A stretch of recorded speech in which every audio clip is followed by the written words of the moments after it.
this thing, it gave me something. I was always thinking, so I'm a child of Reaganomics. Anybody know what Reaganomics is? It's the plan, it's a clever plan to kill black folk. Crack, football numbers, y'all ever heard that term? Use my phone. You ain't got Never heard that term, football numbers? Dang. So, football numbers. 25. Are you familiar with the sport at all? Yeah. So, what number, if you were on the defensive line or the offensive line, what number would you wear? Quarterbacks wear single-digit numbers. Linemen wear double-digit numbers. And they often start at 30, 40 on up. Football numbers. And kids were getting football numbers. That's Reaganomics. And to think about some of the, like I'm old enough to remember the Cold War ending, but I'm old enough to remember the idea of nuclear bombs and this whole phenomenon. And we were able to feel that. The music was able to articulate that, but also in the art. So this whole thing that the world now experienced, they were never supposed to experience that way. They never were supposed to experience that way. You could die going to some of those parties in the 70s. You could die going to some of those parties in the 80s. To be able to get on a microphone and just rap as freely as it is now, it was very different then. One of the first things we do in the week that we work with the kids is that we get their names. But we also get the names that they feel loved by. Like everybody has a name that when you go home, it's different than the name that you go to work with. Or it's different than the name that you go to school with. And when you hear that name, or if you give permission to someone to use that name, there's a bond that happens. So we would ask them their names, and then we would slide. Now we're in the music, we teach music at the Lincoln Theatre. But for me, art and music are synonymous. They do not separate. They are literally how I expressed when I was a child and still as an adult. So to slide them paper and marker and let them self-identify. How do you feel seen? How do you feel loved? How do you want the world to acknowledge you? Like that's one of the first gifts that we offer to babies, because to not feel loved by the people that are in front of you, that have authority over you, it was one of the things that I could sense as a child. Like my teachers, I knew my teachers are like, you ain't really for me. You ain't really on my team. And I never want the children to feel that way. The first experience I had working in a school, the group of children said, Mr. O, you teach us, you treat us like we're your children. And I knew I was winning. Because I feed my baby, my two, I cook for them, I make room for them to be heard. I'm not of the old school where children are seen and not heard, because I think if you cut off that communication early when they need to talk, when they're in that developing age, that mid-teenage, they won't talk to you. So I always tried to keep those lines of communications open. I taught them how to talk and respect. So I do that with the children. JC told us, you remember what she told? I got the video. This little girl she told me on video who she liked and did not like at the summer camp. I got the video. And she got to me. She said, Mr. O, you cool sometimes, but you be like, sometimes I don't be rocking with you. Now, this is her words. You be putting us on blast, because I don't let them slip.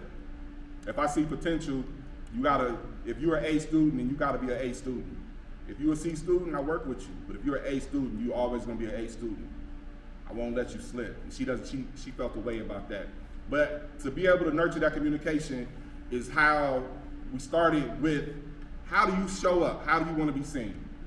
How does it feel if I call you by your nickname? If you hear that when you're not at home, do you feel safe? Do you feel loved? Do you feel at home.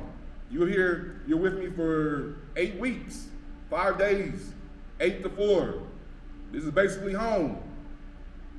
So I want them to feel that. So one of the basic things that I can offer today is that same gift. We all have a name, because we pick them. Social media, your Instagram handles. You know, if you're smart, you didn't use your real name. I smart. I have a version of my name. You have to know me to know, because often people, so my name is Otis Sharp.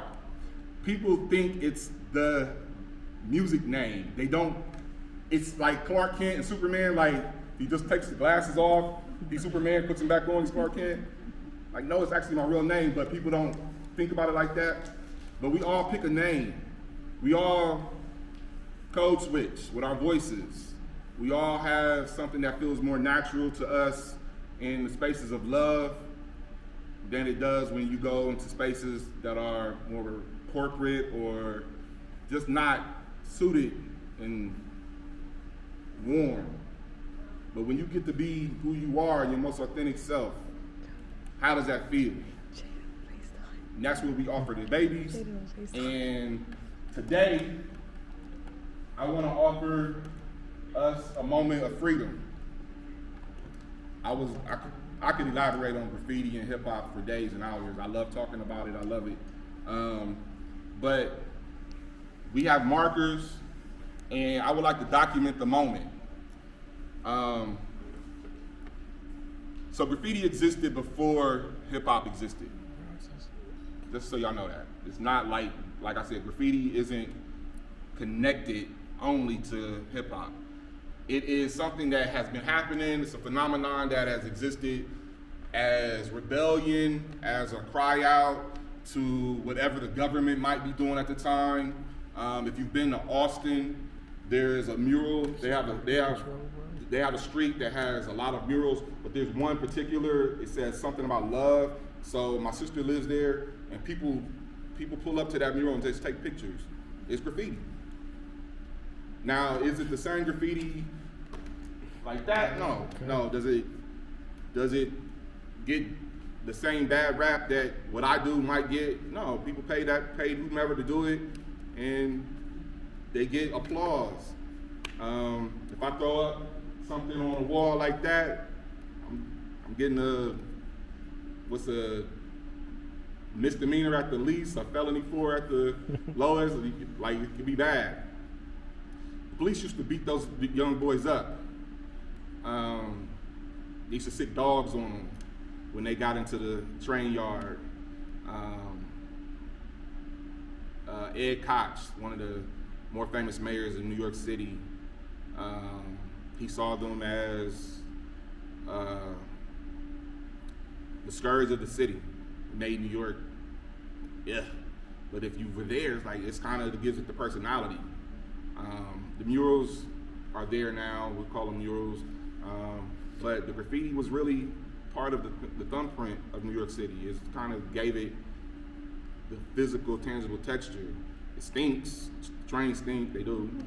But riding on the train, if you were lucky enough to see somebody famous that had tagged it, if you just could see it, it was history. Hey, can I tell y'all a secret? Y'all all know Basquiat? Mm-hmm. How do y'all know him? Samo. Huh? Samo, right? Samo. He's a graffiti writer. Period, point blank. That's it. That's all. That's it. In high society embraced him. He was him, Fab Five Freddy. He was their entrance into a world that they were not down by law.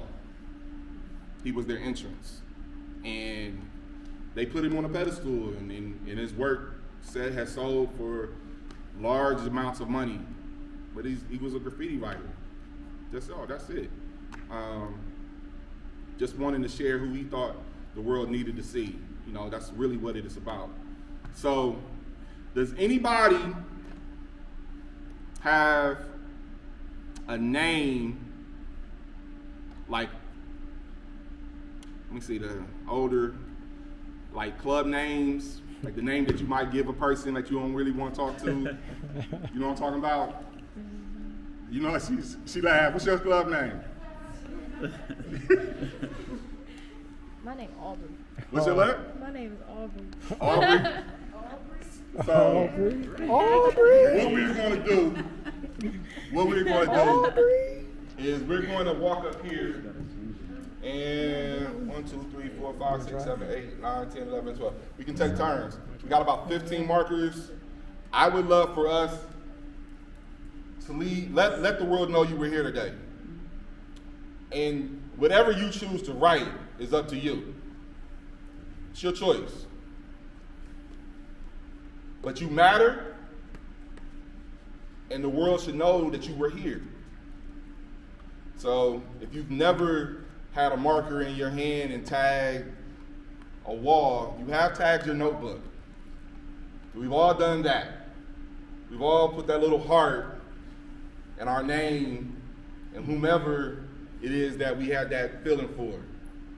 That counts. That counts. But I encourage you to come up, come on the stage, and let's get up. Y'all cool?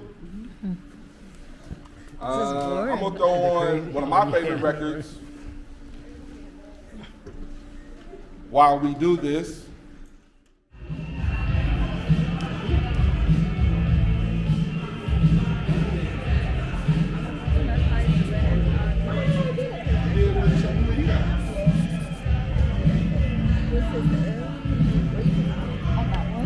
Okay. Where you from? I like that. I got a West Coast flavor to it.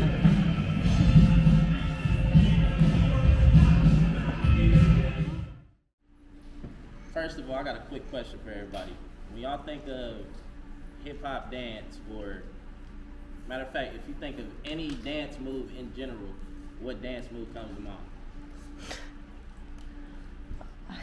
Break Just say it out What you loud. about to say? Why? Pop, lock, and drop it. Over here. Anybody else? Go ahead and say it out loud. Tonight, do Any it. dance? What is cheeks out there? Here, say it, say it. Agora Agora? Or yeah, okay. All right. Any other moves? Ayana said pop, lock, and drop it. Pop, lock, and drop it. That's Dangerous crazy. over here. You know, some people would say like the moonwalk, Childish. or they'll say the coffee See, then grinder, you'll go to the moonwalk. or they'll say it's the chicken head, the Oh, Dougie. yeah. All of these moves is something that we did in parties. All right, so I'm gonna take you through my journey of dance, and it's actually kind of abstract how it started. So I actually grew up a mute. So, or I started off a mute. So throughout, when I was born to maybe like 5 or 6, like they would say I was the cousin that didn't talk. So it was funny. But they say the most universal language is body language. So I always knew, or I was always drawn to dance. So I remember watching my brother, my older brother Todd, dance in the living room all the time. But we were not allowed to listen to hip hop music. So we only listened to gospel in the house.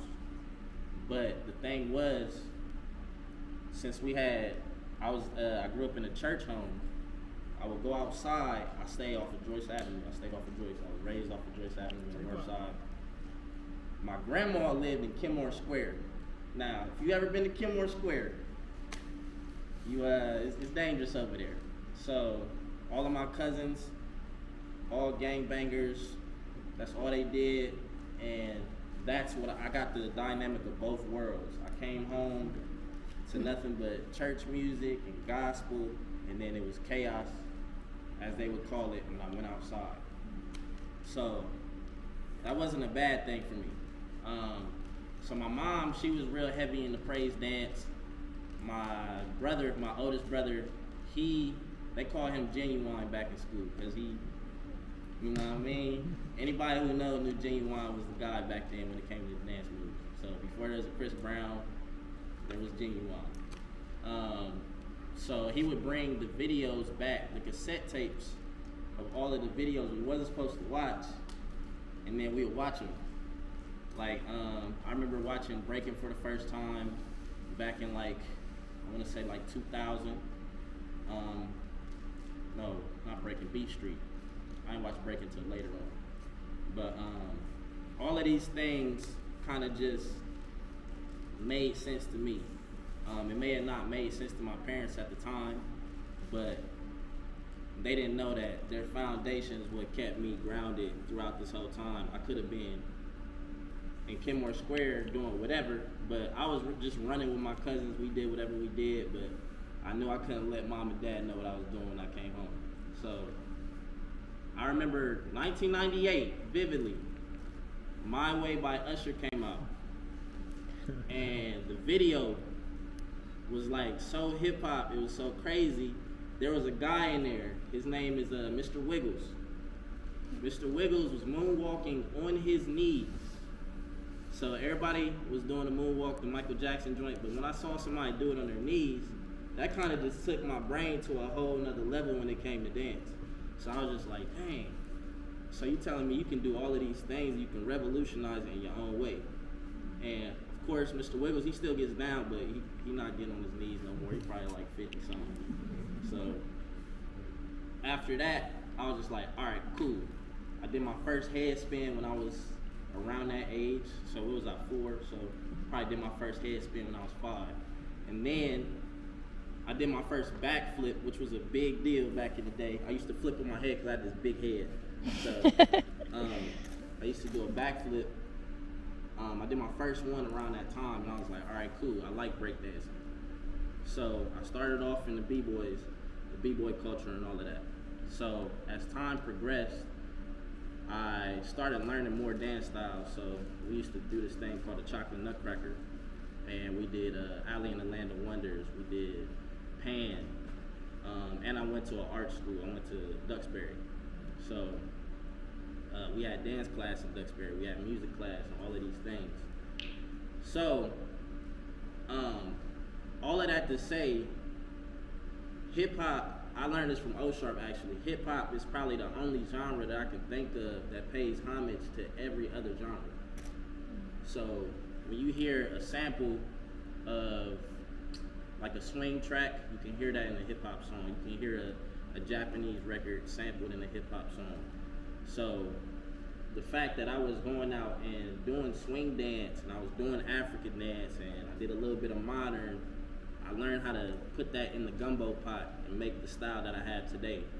So then after, I want to say in high school, I started to look at the professional side of things, and you know, I actually after high school, like when I graduated high school, I was able to go on tour. So I had my first dance battle while I was touring, and no, that was before that. I actually won a dance battle, my first dance battle in high school, and then I went touring right after high school. So it's such a different dynamic between like touring and doing choreography and dancing for yourself. It's like a boxing match low key when you're just dancing by yourself and battling other people. So you get to see everybody's identity. Just like I said earlier, body language was what I understood. All right, so I wasn't really, still to this day, I'm not the biggest talker or whatever, but I always understood people's body language, and just like a fighter, they can tell how you fight just by how you stand sometimes. So if they look at you and they be like, all right, cool, this person look like they're a grappler or whatever, they can see that off a first look. So if you look and see a hip hop dancer, be like, oh, this person is real bouncy, just by the first couple of moves you see. They just keep bouncing and bouncing and bouncing and bouncing. So after all of that, now I teach dance to kids, and the kids don't know that they teach me more than anything, just because the dance styles change every day. Everything is added on, or something is added on almost every day. even down to the slang, even down to how the kids rap. It's a new rapper out there everybody loves every day. And with the music changing, that's the dance changes, the groove changes, and different things like that. So sometimes it's kind of difficult to stay true to yourself. And that's one thing that I always could say is, like, from the beginning of my dance style journey, I always was able to stay true to myself just because I learned all of these things and I was able to adapt very well. So, today, all of y'all are gonna dance. Y'all wasn't prepared for that, right? The first most important thing is being able to nod your head on beat. Okay?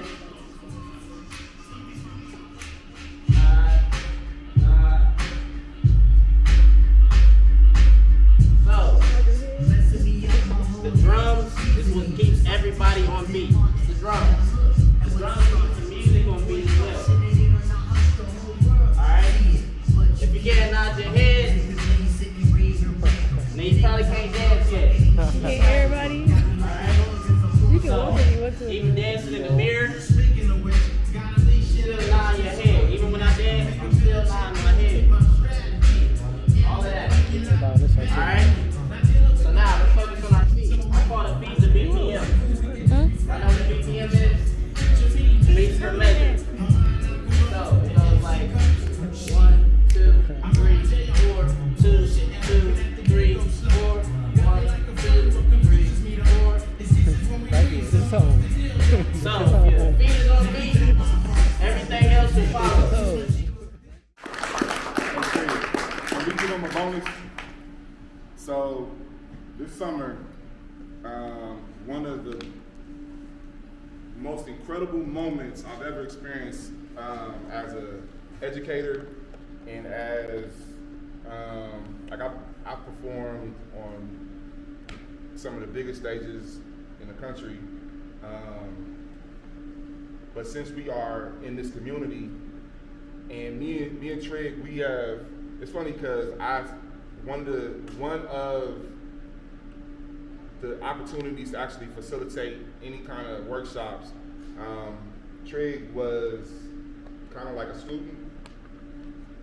And so when I get a chance, when I was offered the opportunity to teach at the Lincoln for the summer camp, and I'm saying this for a few reasons.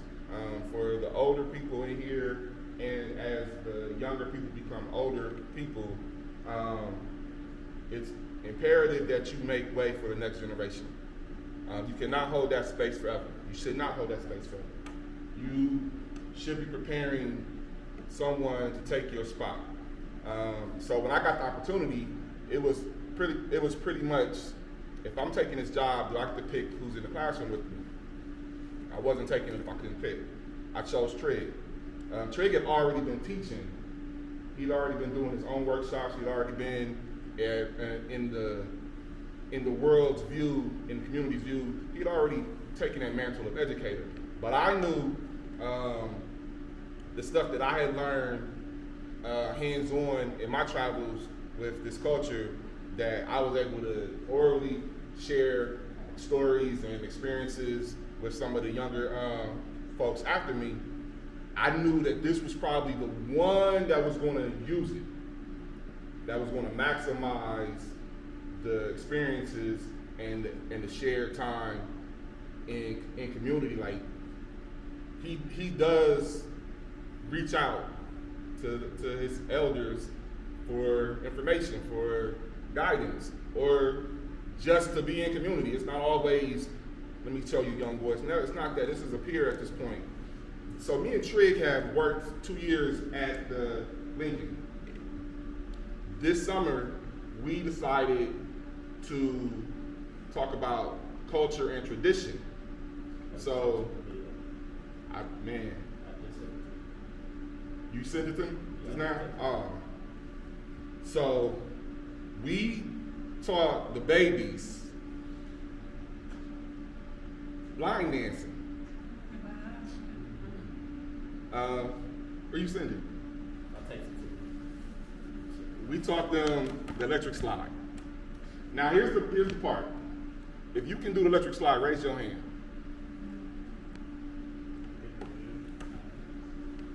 There is a generation that cannot. That these things that are carried on and handed down at family reunions and community events. As I grew up, shout out to Maroon Arts Group and all the community partners in this area. We had Juneteenth twice here. Urban Art Space was a part of it. Canvas was a part of it. But coming home is what this event was called when I was a kid. And to see this whole Mount Vernon area line dancing, that was normal. These babies did not have that as part of their history and or home life. We don't gather like we used to. Family reunions don't happen like they used to. The aunties that would share those dances with the little people, they don't do it like they did. So we found a little struggle actually teaching the electric slide.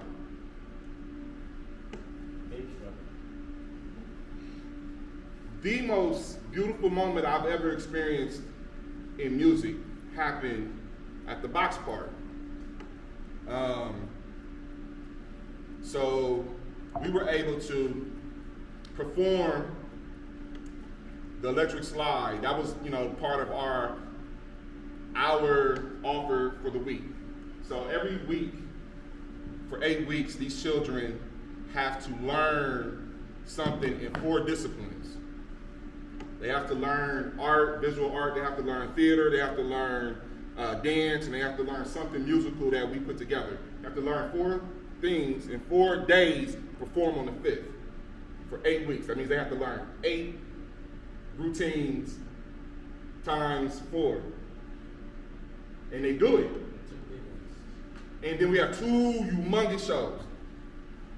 What I'm about to show you here is something, and I wish I had longer video of it.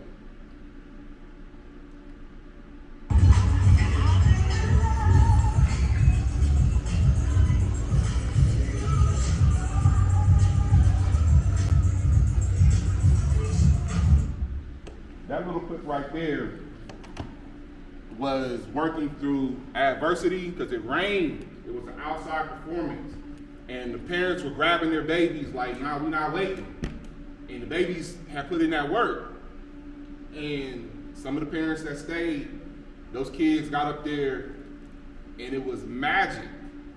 And we're talking about telling stories. And we're telling stories through art and through dance. That's culture right there. That is, something that's universal now. Because I didn't know where it comes from. I don't know who created this dance. But the stories through people, through art and through physical movement are, in my opinion, the best way to tell the story. Because you may not like to talk, but being able to physically move with community, it changes everything. When that next Monday we come back to camp, and I say, how did you feel? They said it was magic. Magic. The parents are minds blown every Friday because they don't know that their children have this talent. But Trig is the keeper of the stories, and I'm this. It's been on my mind because I'm ready to get back to the kids in the summertime. It's one of my safe spaces.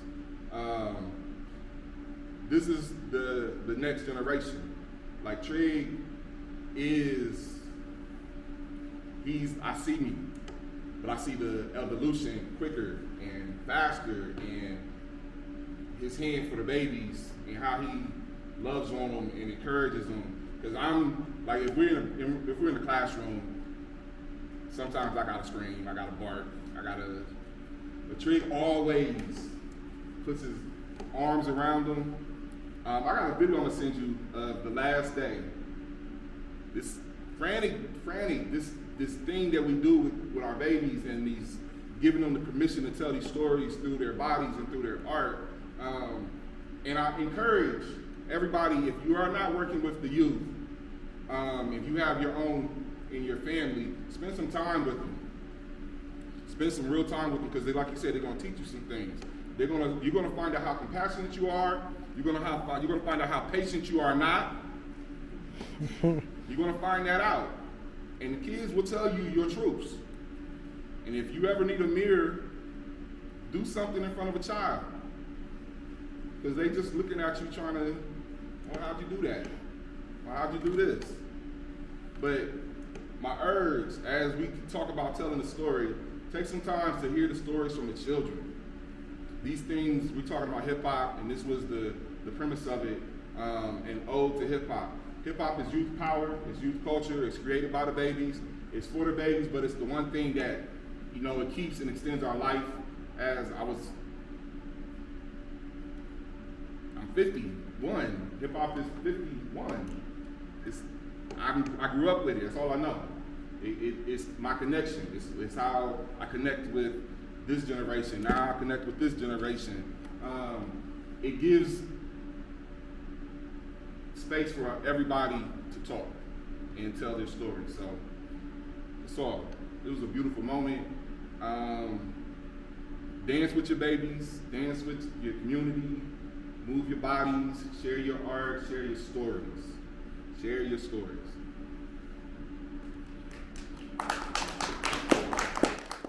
I'm gonna pass it to Marshall and Sherry. And then go from there. All right, Karen. Yeah. All right. Come on up, boss. This is my boss.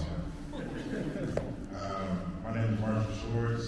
I'm the board member of Maroon Arts Group and currently the vice chair of the board. And welcome to the Maroon. Some of you who grew up in Columbus probably are familiar or may be familiar with this space. As a part of the King Arts Complex, but this building was built in 1926 by Black Masons, like much of the neighborhood.